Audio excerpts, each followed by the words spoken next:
The 1980 Olympic Games in Moscow.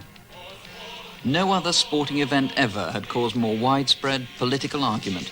Many countries boycotted the Games in protest against the Soviet invasion of Afghanistan, and Mrs. Thatcher had appealed to British sportsmen to stay away. But most of the British athletes decided to go. They agreed not to fly the Union Jack and not to take part in the opening ceremony. But over 300 British competitors went to Moscow, and among them was Sonia Lannaman, Commonwealth champion and one of the fastest sprinters in the world. Sonia had been chosen for the Olympics team twice before, for Montreal in '76 and Munich in '72. Before the Munich Games, Scene first made a film about Sonia, who was then 16 and still at school. There's nothing very unusual about Queensbridge School. It's a typical secondary modern in a typical Birmingham suburb. But one of the Queensbridge pupils is special. Her name is Sonia Lannaman, and she runs faster than any schoolgirl in Britain. She was first noticed winning junior girls' races in the Birmingham Schools Championships. She knew one or two girls and came along to the club. We had a great many young people come every year. But with Sonia, there was, right from the start, something about her ability and her strength that showed that she had tremendous potential.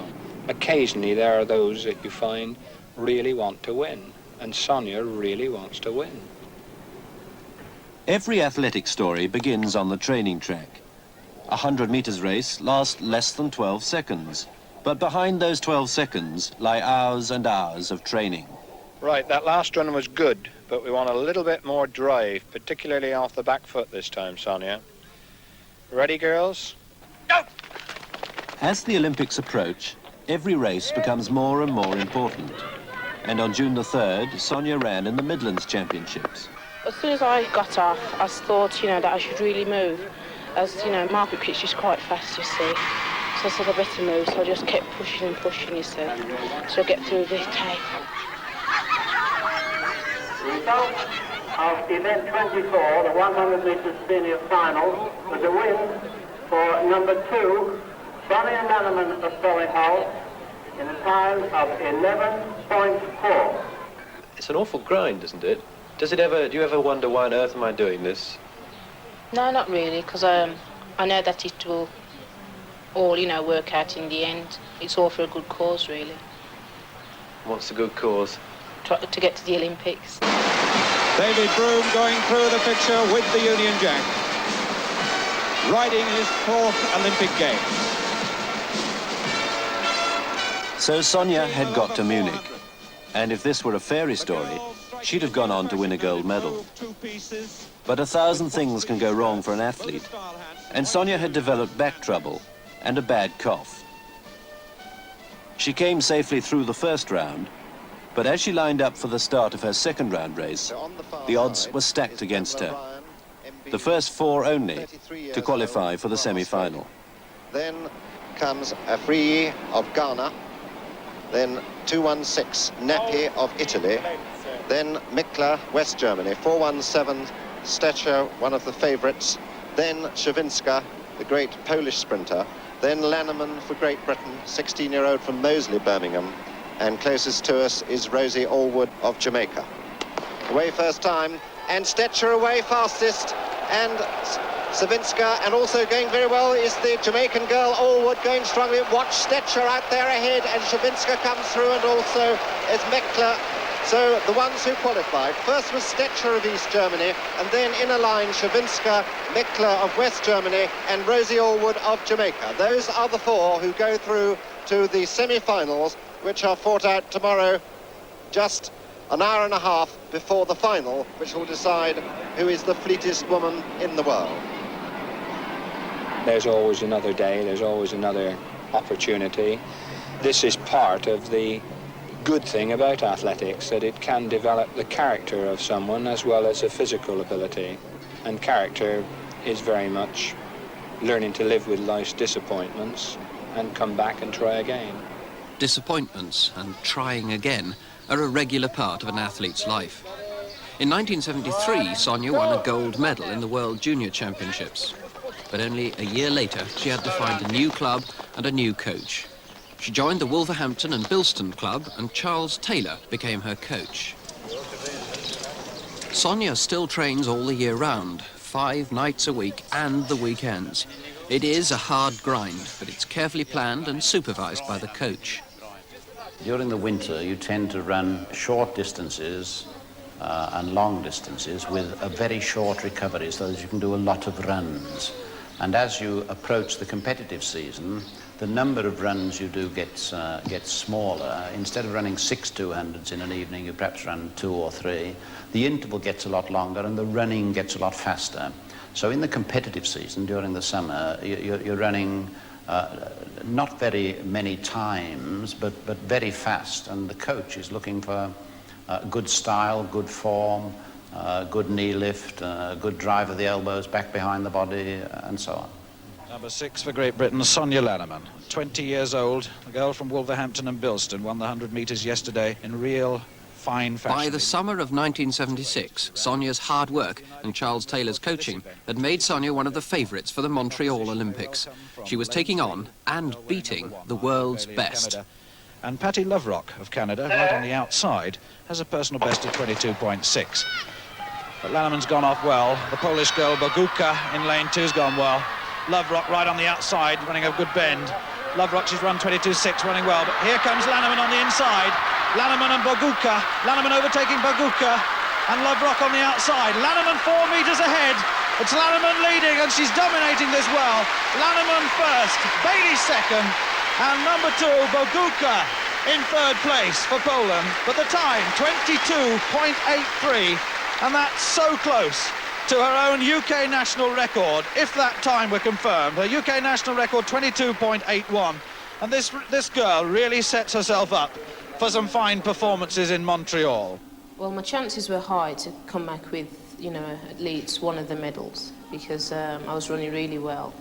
Plus the girls that, you know, competed in the games and won, I'd previously, you know, run against and beaten. So probably, you know, saying that I was still on the same type of form, I would have come back with some type of medal. But Sonia's hopes of a medal took a crushing blow. I was there for, you know, so you're there for a couple of days or a week before you compete, and I was sort of training, doing relay training about the Wednesday, and I was due to run on the Friday. And Wendy Clark was running into me as I was running second, and we didn't get the changeover. Well, I didn't receive the baton, so we were talking, sort of discussing why I didn't get the pass. And then a couple of seconds afterwards, the coach says, right, that I should run into Sharon Collier as she was on the 3rd leg. And I did, and about 50 yards up, the leg just went. At the time, I thought it would say cramp, but in fact, I had torn a hamstring. So, without even running a single race, Sonia was out of the Olympics. Did she cry? Oh, yes. Yeah, quite a bit, yes. I was sort of, you know, thinking of coming back home, but my dad was over there and my sister. And, you know, all the girls sort of clowned in and looked after me, really. But I was able to train, I suppose, so that was some consolation. At least I wasn't sitting around, and I was training sort of every day. And I'd go and watch some of the meetings, you know, some of the races as well, down at the track. I turned on the early morning radio and heard Rosenthal say Sonia Lannaman is unlikely to run in any of the sprint events because she's torn a hamstring. And if ever I'm asked what is the most miserable moment of my athletics career, it's certainly that, because Sonia went out with a very good chance of at least 1 gold medal, possibly 2. And with her in the relay team, I think they would have done well enough to pick up a medal. She'd worked very hard that winter, and so had I, and to see it all snatched away from you at the last moment was very frustrating. I could have wept in bed that morning. In fact, I think I did a little. During the winter after the 76 Olympics, Sonia wasn't allowed to run at all. No, that's true. It was just sort of physio And I started weight training then to strengthen the legs. I had something to occupy my mind. I wasn't sort of just not doing anything. And if there was athletics match on or anything like that, I would go and watch as well, you know, still show interest. What good does weight training do? Oh, it's sort of strength, you know, so that when you come out, you've got something behind you. When I used to be at Solihull, I did it for a couple of years, but then I got that back injury, so I stopped. But it's only since I started at Wolverhampton and Bilson that I've started to do weights again. So it's just sort of strengthen the legs and the arms, which, you know, you need, you know, to do sprinting. Well, most event athletics events.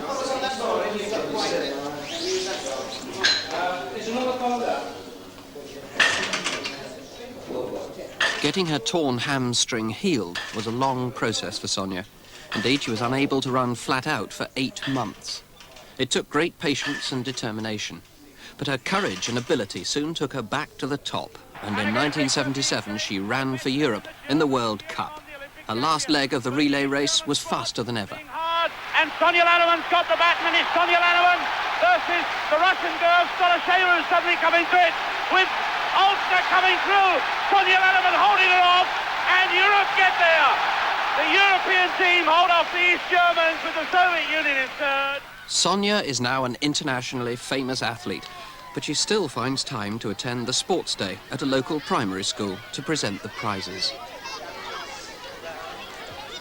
Does she enjoy doing this sort of thing? I do enjoy it very much, because you sort of think that you started from that level and you enjoy it as much as they do. And as soon as I walked onto the green, they knew that I was there.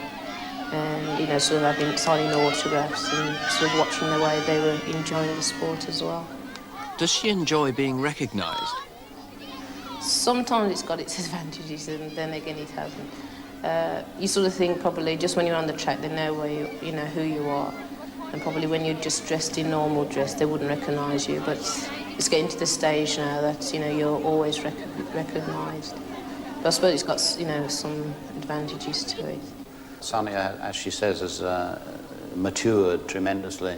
She's able now to talk to people, and what she says is the result of sensible thinking. She's much more confident in company. She was a very shy girl. In fact, when she first came to me to be coached, it was quite a month or 6 weeks before she spoke to me. I used to talk to Sonia, but she was, not knowing me very well, was very shy indeed, but that's the last thing one could call Sonia now. I think it's done her good, you see, as she said herself, to train in a club with a lot of other people. And after all, it's extremely important not only that Sonia should do well in athletics, but that when she's 35 or 40, she should be a happy and satisfied woman. Sonia now works for an insurance company. The firm lets her have time off with pay for her athletics. In her previous job, she'd often had to go without pay. And with a sick mother to look after, it wasn't easy to be in the best frame of mind for top-class athletics. But in the summer of '78, all was well, and she had high hopes for the major championships. First, the Commonwealth Games. All being well, I'll say that's, I'd hope to, you know, come back with a medal in that to make up for, you know, 76. But, you know, sort of if I'm running well, you know, sort of in the Commonwealth, I should, you know, come in the first 3 at least. And in the European Championships? Europeans, the same again, I should think, because I've competed against, you know, most of the other foreign athletes, but my only struggle at the moment is with Ulster, because, you know, we're sort of quite, there's not sort of that much in it, you know, it's not as though she beats me by yards, but I think she's my most person I've got to worry about, really. I'm reluctant to say it, but I think Sonia ought to get 2 gold medals in the individual events that she's running in the Commonwealth Games. The girls' relay team is certainly good enough to win another gold medal, so she should come back with 3 gold medals in her handbag. The European Championships are a different matter, because there she's up against 2 of the fastest girls in the world. Competition in the Commonwealth Games is more limited. But strangely enough, the fastest sprinters, women sprinters in the world are in Europe, and she's mentioned them. Oelsner, who runs 100 meters, and Koch, who runs 200 meters. They're away first time. Lannaman got quite a good one on the near side. Ball's going well, and also going well right in the middle is Lilies Hodges. It's Hodges now for Jamaica, who's released on a storm, and Lannaman coming through. It's going to be close, and Lannaman takes it. Lannaman takes it with a tremendous last 30 meters. She started well, but Hodges was flying between 30 and 50 meters. But from there on, Lannaman, who hasn't appeared to be in her best form, came storming through with sheer power to take the title away from Raylene Boyle and prevent the Australian from making it 3 in a row. Sonia had started her campaign for 6 medals with a gold for the 100 metres.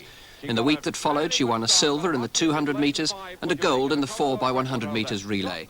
So that was a total of 3 out of 3 in the Commonwealth Games at Edmonton. But here comes Lannaman now, battling away, rocking and rolling down the straight. Power's the name of the game for her, and she's got it. After some rest and training in the sunshine of Split in Yugoslavia, paid for by a sponsor, it was on to Prague for the European Championship. She again reached the final of the 100 metres. Her biggest rival, Marlies Oelsner, now married and called Goa, was in top form. Of the Soviet Union, then Linda Hagland, Marlies Goa, the world record holder in 3, Maslakova of the Soviet Union in 4, Hamann of East Germany in 5, Lannaman in 6, Chantal Rieger of France in 7, Storoshkova of the Soviet Union in 8. The 100 metres final for women, and what a fly the German got. Hamann got a terrific start, and Lannaman got a disastrous one. Hamann in the middle, Maslakova coming with her, but Marlies Goa pulls away, and Goa's going to get there. On this side, it looks like Storoshkova got second, but no doubt about the winner. Marlies Goa, the world record holder from East Germany, raises her hands aloft. It was a disastrous start for Sonia Lannaman. Storoshkova in lane 8 was closing all the time on Maslakova and Hamann of East Germany. So Marlies Goa had won, and Sonia was last. A terrible disappointment.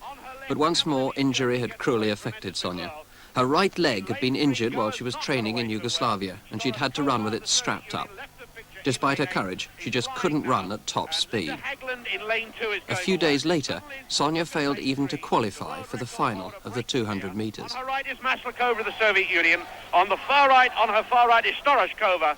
Sonia's career has been dogged by injury, but after each of her disappointments, she's fought back with courage and determination. Even in Prague, after 2 disasters in the 100 metres and 200 metres, she didn't give up. As the championships drew to an end, Britain reached the final of the relay, and for Sonia, this was her last chance of a medal. Britain were in one of the outside lanes and had a fighting chance of a medal as Sonia took over for the last stage, her leg still strapped up. Hang on to the silver medal position, the Soviet, Sonia Lannaman. Yeah, it's clear closing the gap on her, but Britain gets the silver. That's a magnificent run. The Soviet Union. It wasn't quite a storybook ending, but Sonia had held off Marlies Goa, who'd beaten her so decisively in the 100 metres final. And not even Marlies Goa.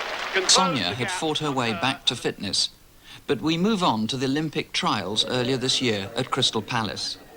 Again, she has to prove herself fit, because in July last year, she once again tore her hamstring, was knocked out of competition for the year, and had to face another anxious climb back to form.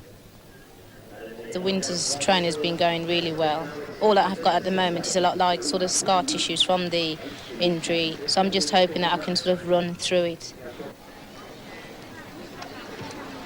You know, being myself, and I'm always getting injured, I've always got that sort of in the back of my mind, you know. 100 metres in which Sonia Lannaman wears number 8 and is drawn in lane 4, and next to her, Heather Hunt, the defending champion, wears 1 in lane 5. The final of the 100 metres. To ensure her place on the Olympic team, Sonia must come in the first 3. Sonia Lannaman, injured last year, back to superb form. Heather Hunt, also very much improved, and it was Sonia that got slightly better, then Heather gets ahead of her. And then Lynch is coming into it as well. Heather holding Sonia. Sonia coming back. Heather half a yard. Sonia with her, but Heather's going to get there. She defends her title well. Andrea Lynch may have been up there contesting with Kathy Smallwood, who was 3rd. But it was With her team place secure, what does she hope for in Moscow? Well, you know, I'm going out there to perform, you know, really well. I've competed in 3 Olympics, and the last one in '76, you know, I tore a hamstring, so I wasn't able to compete. So I'm hoping to, that I can get a third attempt and do well this time. What about the pressures on you from the government not to compete in Russia because of Afghanistan? Well, what I've said all along is that, politics shouldn't be involved in sport. A lot of the athletes have been getting, letters from different organisations telling you not to go and compete. And, sort of what I've read, it's not very nice to hear what is going on out there. But, it shouldn't really sort of affect the athletes, but it is. As we've noticed, individuals are dropping out sort of one by one. And medals? How many Olympic medals can we expect? Well, I'd like to come out with 3 medals, 2 for the sprint, 1 in the 2, and also 1 for the 4x1 relay. The Games open in Moscow's Lenin Stadium. All athletes have to be optimistic, but as Sonia lined up for her first heat in the 100 metres, she must have known in her heart that the favourites for the sprint medals were the East Germans and the Russians. She's running in the lane nearest us. 4 to qualify, plus 4 fastest losers. And she gets away to a good start. So too does the East German girl, Romy Müller. And Sonia's got a little bit of running to do at the moment. Not running particularly well, but coming through now. And I think Sonia Lannaman content with third. I wasn't pleased with the way I performed in the 100. I felt very sluggish. Probably I was affected slightly by the food. Also in the 200, I didn't feel as though it was the Sonia Lannaman running. I felt a bit better because I made the final, but of course I didn't get into the medals as I would have hoped. Sonia just failed by 1/50th of a second to qualify for the final of the 100 metres. And although she and 2 other British girls got to the final of the 200 metres, none of them got medals. As in Prague in '78, Sonia's hopes for a medal rested on team effort in the 4x100 metre relay. The British team runs in the second from outside lane, and Sonia runs the last leg. Where they go on the and the East Germans got a good start on the outside. They got away very quickly with Müller on the lead-off leg, storming into the back straight.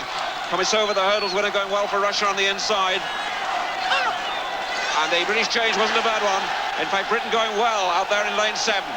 Kathy Smallwood chasing Barbara Vocal.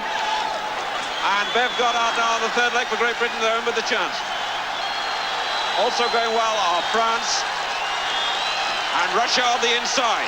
The East Germans on the near side lead. Russia in second place, a bad change by the Russians. And Great Britain third, with Bulgaria closing up as well. Sonia Lannaman on the last leg. East Germany take the gold, Russia take the silver, Great Britain get the bronze, Bulgaria 4, France 5, Jamaica 6, Poland 7. And the world record is gone. And a new British record time, and Sonia had run her fastest race of the Games. Was there more pressure in a team event than running as an individual? Well, no, it's more relaxing because it's a team effort. And, all the other 3 girls have competed as well in the Games. And, it's just tremendous that we got in the first 3. The 4, Heather Hunt, Faringay, Kathy Smallwood of Reading, Bev Goddard of Reading, Sonia Lannaman of Wolverhampton and Bilston. Standing in the right order. And for them, a new British and Commonwealth record. 42.43.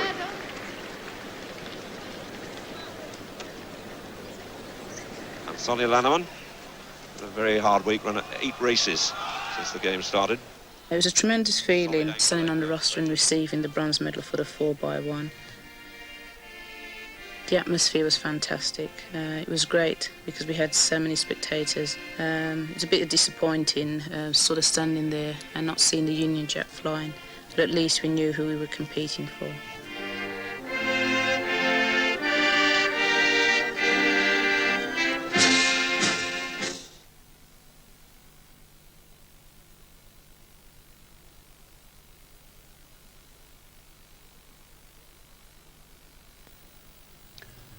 Programmes for schools continue with Near and Far in a little over 5 minutes.